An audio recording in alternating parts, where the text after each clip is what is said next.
Perfect cell is not universal, and here's why. You're gonna find out why Tom is an idiot, and here's why. Lately, there's been this whole agenda that cell is apparently universal in its perfect form, and I'm just gonna go ahead and debunk it real quick. Now, there's definitely a lot of statements in Dragon Ball Z claiming that cell is universal. However, I think these statements are hyperbolic, and I'm gonna go ahead and explain why. After Cell becomes super perfect cell, he hypes up the capability of destroying the solar system. Not only this, but there's several guidebooks hyping up this feat from Cell, acting like destroying the solar system at this point in the series is an impressive feat. Why does that hold any relevancy? You literally showed earlier in the video of multiple scans hyping up that Cell is also a universal buster. You're trying to make a dilemma that he can either only be solar system or universal, when he can literally be both of those things. If Cell was truly universal, a solar system feat would be nothing in comparison to him. However, Cell's clearly hyping up this feat by claiming now in his super perfect form he has enough ki to wipe out the entire solar system. Okay, so this is just more proof of Tom being biased and contradicting himself, because the scans he sent also has Cell like affirming even more stuff rather than just the solar system, because he says that Earth and everything else will be blown away, which includes things that are beyond the solar system. Therefore, be more parsimonious to assume that the statements claiming that Cell is universal or just uses hyperbole to hype him up. All you proved throughout this entire video was that Cell has enough power to destroy the solar system, not that he cannot destroy anything beyond that. Tom, you're genuinely an idiot. Do you know what parsimony actually is? It's an ontological theory in which we set two hypotheses with an equal amount of data that's all relevant, but one of the hypotheses has an extra entity that is unjustified, thus we would prefer the other hypothesis. If you really want to play the parsimony game,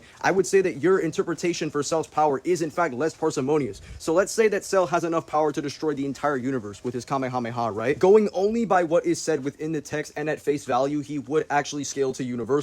However, Tom, you brought the additional unjustified explanation that it could just be a hyperbolic statement, but that assumption is completely unnecessary and increases the falsifiers within your argumentation, so therefore it would be more parsimoniously justified that Cell is in fact universal. Adding on to your whole parsimony point, you never actually provided any parsimonious justification to increase the potential falsifiers in the argument that Cell is universal, because you completely added multiple false dilemmas. You also added more non sequiturs within your argument that I actually was able to give within this video and prove that you did in fact commit multiple non sequiturs and false dilemmas. So yeah, this is just not gonna follow. Cell is universal. You didn't debunk shit. You're my son. You lost to me on a troll topic about Sonic being outerversal. I was trolling you, and then you started running to me saying, dude, where did you get all this knowledge? Where did you get all these imps? As if I was gonna give it to you, because you're an actual switch up and you're my bitch. We can debate on Cell being universal or Cell versus Cosmic Fugaro. I don't really care. We can pick one of the topics, or we can just do both of them. I don't really care. And that's all I got for this video. See ya.